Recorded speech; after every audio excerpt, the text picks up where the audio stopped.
Hey guys, so this is the first video out of a series that I want to do with you guys. I first had bariatric surgery, weight loss surgery. I had the gastric sleeve in March of 2015, and I successfully lost 100 pounds. I went from technically it's a little bit more than 100 pounds, but I just call it 100 pounds because I bounced back and forth between 5 of those pounds. I was 250 pounds, and I'm down to 150 now. So with that dramatic weight loss, I have a bunch of excess skin. So I have been looking around at plastic surgeons and kind of getting quotes and trying to decide whether I wanted to do like breast lifts and implants first, or whether I wanted to do a tummy tuck first. And what I've ended up deciding is that I'm going to do the tummy tuck first. Go ahead and get that out of the way, and then do my breasts, because when you have surgery that big, you're going to have to lift, and I'd rather not do two big muscles that you use at one time. That's just too much for me. Like, I don't have anybody to take care of me around the clock, so it's just me, and like I'm having to rely on my friends and family to help me with this, so I'm not doing both. I'm just going to do one at a time, and I'm just going to save my breasts to be next. Cost is an important thing as far as plastic surgery concerns, but let me just say this: don't go to a chop shop. Like, there are some people I've walked into the building and I'm like, oh, not doing this. I'm not trying to get staph infections. I'm not, like, you just don't go to sketchy places. Like, look for reviews, go online, look them up. When you find a plastic surgeon and you go to that consultation, make sure you practically stalk that physician.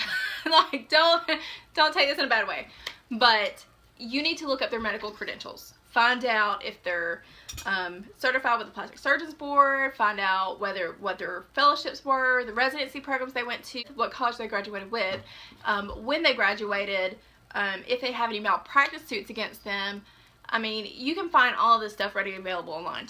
All of it. And all the different states. I don't know about like overseas how you find out about it, but I know that you can look online. If your physician's in America, you can find out all that stuff online. It's available. Next, always look at reviews of that physician. Always. There is an app called Real Self, and I will pull that up and I will look at it, and I will find a picture of someone that has a similar body to what I have now, and then I'll look at their after and say, okay, do I want to look like that? Am I going to be comfortable with that result? If you're not, then you possibly need to look somewhere else or speak to that physician about what else he can do for you. You can look on Instagram. A lot of physicians have Instagram. A lot of physicians have Facebooks. A lot of physicians will do little things on YouTube, and you can sometimes find people who have went on YouTube and did reviews about that physician. Again, just make sure that the results that you see are the results that you want on your body and you're comfortable and you can live with.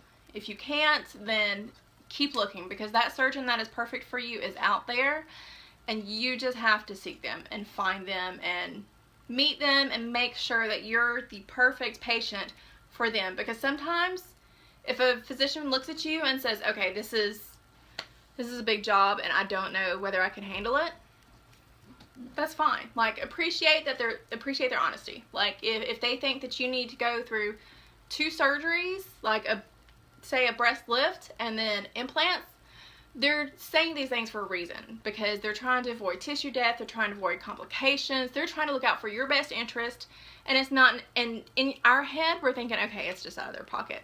Yeah, some of them are, but the majority of them are just trying to look out for you. They really are. So appreciate their honesty, take it with you, and use that as a deciding factor about what you want to do. Another thing that I have considered are recovery houses. There's a bunch of different places that you can look at, like cities and states, where you find plastic surgery areas and they have recovery houses. From what I've seen, I am not personally using a recovery house, but that was a deciding factor about when I was planning my trip. I was like, okay, either I can fly to the place that I want to go and use a recovery house, or I can get a hotel. That was a hard decision. I really had to talk to one of my friends about it, and I said, you know, here's my two choices. Like, either I can fly down there by myself and do this by myself, or, I mean, with recovery houses, you can bring somebody for an additional cost. You can do that, so don't let that scare you off. That is an option with some of them, so look into those. Again, a lot of the recovery houses are on Real Self, so go on there and look as well. You can also find them on Instagram and other places like that. Make sure they're legit, look at reviews on them, and just, you know, see if anybody online has been there. Sometimes if you use the hashtag in the recovery house's name, you can find it that way. The person who's going to be taking care of you, that is another very big thing. You need whoever is going to take care of you. If it's going to be a friend or family member, you need to make sure you're comfortable with that person, because this surgery is going to be rough. Like, I know my bariatric surgery was rough, and I had a family member take care of me, and at times I was just like, I need my space. I'm just that type of person. I don't get really emotional when I'm in pain until it's to the point where I can't handle it anymore. And then when I can't handle it, I need to go have my little breakdown, and then I'm good with people coming back around me. But when I need to process my pain and try to work with myself and mentally talk myself up, I need to be alone for a minute, and I need whoever's taking care of me or with me to understand that, and I need them to give me a moment. So make sure, if you're that type of person, or however you process pain or handle it, make sure you have that type of person with you. It's a really big scary step for me. I'm excited, but at the same time I am so nervous. I think my biggest thing is I don't know what I'm gonna wake up to. Like, I don't know what kind of body I'm gonna wake up to having, and I think that is my biggest stressor. That's my biggest anxiety about this whole surgery, is that I can't see a before and after, which I couldn't see it before with bariatric surgery. I mean, I've been a big girl for a really long time, and I didn't know what to expect as far as size wise, like what I was coming from or going to. Like, I didn't know, but it's a little bit different. It's like I see this excess skin and it's all like just but I'm used to it now. And so I think waking up and seeing a different body, like a different person, is gonna be like, wow, to me. And I'm trying to mentally prepare myself to look in the mirror and see something else. I'm trying to go ahead and psych myself for that. And I know it's gonna be rough looking at first, because it's gonna look like Frankenstein. That's just how plastic surgery looks, and then it heals beautifully and you have a great stomach. And I know pretty much anything that I go to will look better than what I have now, because I look like a raisin. If you lose 100 pounds, you're gonna have anxiety about any kind of plastic surgery. Any kind of next step you have, it's surgery. It's scary. But at the same time, I can't wait. I cannot wait to have a better body than what I have now. I've worked so hard to get this to where I'm at now, and I can't wait to improve it. So a couple of other things that people have been asking me are, where are you going to have it? And I've posted on my Instagram that I'm going to Spectrum Aesthetics in Miami, Florida, and I'm going to be there July 20th with Dr. Ortega. Why are you going all the way down there to have it? Like, why can't you find something in Georgia? I live in North Georgia. I've went to a couple of physicians, and the prices that they have quoted me, one of them was $10,000 just to do the tummy tuck with no lipo. And then he told me if I get in there and you do need lipo, which I think you do need lipo, he said it's going to cost roughly another $3,000, so you're looking at $13,000. No, that's not going to happen. So I began looking at different places, different hospitals, different all around. And someone on Instagram had surgery with this physician, and it caught my eye because their before and after was amazing. From then to now, wow. Like, I was completely shocked. So I really started looking at that physician more. Checked his credentials online. Like, I looked at different things. I looked at different befores and afters. I looked at all reviews, positive and negative. Weighed out my pros and cons. Tried to figure out how much a flight would be. Tried to figure out how much gas would be, a hotel, where it's located at, all the different things like that's around it. Just really what I'm going to put myself into. You can send in a request for a quote online on their website, and within a few days they messaged me back, and what they told me was that I was going to have I need to have a super extended tummy tuck. Honestly, that doesn't bother me because I know this is rough. And the price that they quoted me was a little bit higher than what they advertise on the website, but I know it's because I am a hot mess. My biggest fear is that I'm gonna wake up and the surgery's not gonna be done. Like, something's gonna happen. Something's gonna be like, oh, we can't do it. We had to wake you back up. No, it didn't get done. Your blood pressure got too high. Your blood pressure was too low, or your iron's off whack, or just something. That's my biggest fear. It's just like, I'm gonna travel all this way to Miami, because from me, where I'm at, Miami is 11 hours to drive. With the super extended tummy tuck, they are going to be doing liposuction on my flanks to help kind of contour. If you are going to have a tummy tuck, I would definitely suggest the liposuction as well with the tummy tuck, if your physician says that's what you need. I know a lot of people are like, I don't want to do liposuction, I'm scared it's going to come back. I mean, it possibly could, but if that's going to give you your desired result, then go for it. It really depends on what you want. If you want a curvaceous figure, or if you'd rather just be voluptuous and have your own natural curves, then just go with that. You know, it all really depends on what you want. That's what that physician is there for, is to give you the body that you desire. He can tell you things that he thinks will work, he or she. However, it's ultimately all up to you. You are the person that's doing this. You are the person that has worked so hard for your body. Know what you want, but take what they say into consideration.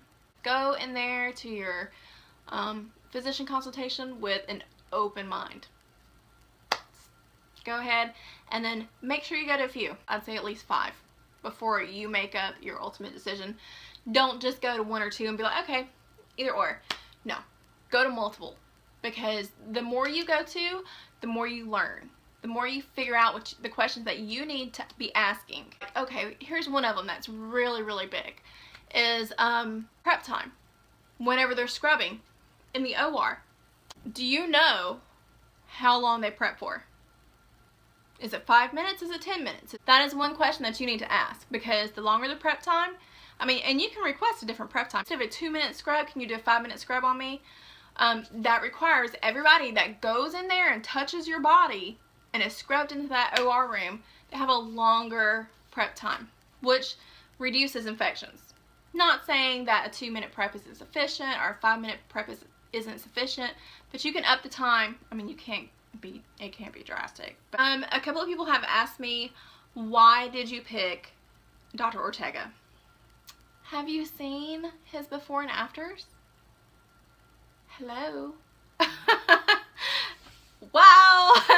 This man, oh, his hands, holy cow. You should see some of the before and after results that he's done. If you go on Instagram and you look, and you can do like the hashtags too, or you can go on the Spectrum Aesthetics page that they have, and then they have also a Spectrum Aesthetics BA, in which you request that one. And then if you're already a patient of Spectrum, you send them a message and be like, hey, I'm a patient, here's like one of my papers. Then they'll allow you to go ahead and look at that page, because that one's just for people who are patients there. But go on there and look at the before and afters. That's why. I mean, he does an amazing job, and I am so excited. So excited about that. I cannot wait. Slowly but surely, it is creeping up on me. I think I have 50 days left. My whole reasoning for doing this is because I I did not know what to look out for, and I want to help you guys along the way. You know, some of you guys are lucky enough to get off of that without needing any kind of plastic surgery. And I'm so jealous that you guys don't need it. But I do. One of the things that somebody has said to me is like, why don't you just go to the gym? Why don't you go to the gym? You can fix your stomach. Are you serious right now? Have you seen my stomach? And normally they're like, no, it's okay. You can go to the gym and get it fixed. It's okay. No. There is no amount of weights or gym equipment that is going to fix this. And I'm just an open individual, so I will normally just lift up my shirt or like pull my pants down and show them my stomach. And I mean, I'll jiggle around, I'll pull it and just kind of whoa. And then after I do that, they're like, okay, yeah, I get why you're going under their knife. And I'm like, okay, see, yeah, there we go. About your gym statement, that's ignorant. Don't ever say that to anybody. Like, you may think that it's okay, but it's not. I am not willingly going under this knife. I am not just going to do this just because I'm vain. I am doing this because my back hurts. I have rashes under my stomach. I'm tired of carrying around this tire and this constant reminder of who I used to be and this just daily reminder of the struggle that I've been through. Like, I deserve a better body. That's why I'm doing it. I'm doing it for me. I'm doing it for my health. I'm doing it to get rid and fix my body, to really reconstruct it. That's my word that I like to use, is reconstruction. But a lot of people are like, oh no, that's for patients who actually have a disease or had a problem. Obesity is a disease. I really think it is. Like, I was depressed, I gained a lot of weight. That was my disease. That was my problem. I fixed it, I worked on it, and it's taken me a long time. It's taken me 2 years to get this body that I have now, and by gosh, I'm gonna fix it. To the point where I'm comfortable with myself, and to the point where I like what I see. And that's what I'm doing. I'm getting myself even more healthier. I'm gonna be able to work out better. Like, if I work out a whole lot now, my stomach gets all sweaty and it's just gross and it's heavy. It's hard. It's hard to do work and hard to do things with this excess skin that I have. It really is. Some of my excess skin, like, doesn't bother me. Like, this isn't bad. Like, this, I can deal with this.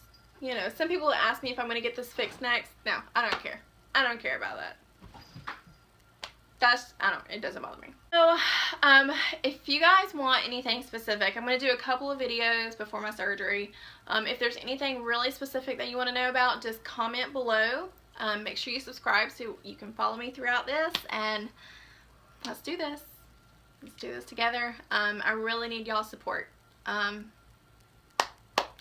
doing this for you guys. Bye, guys.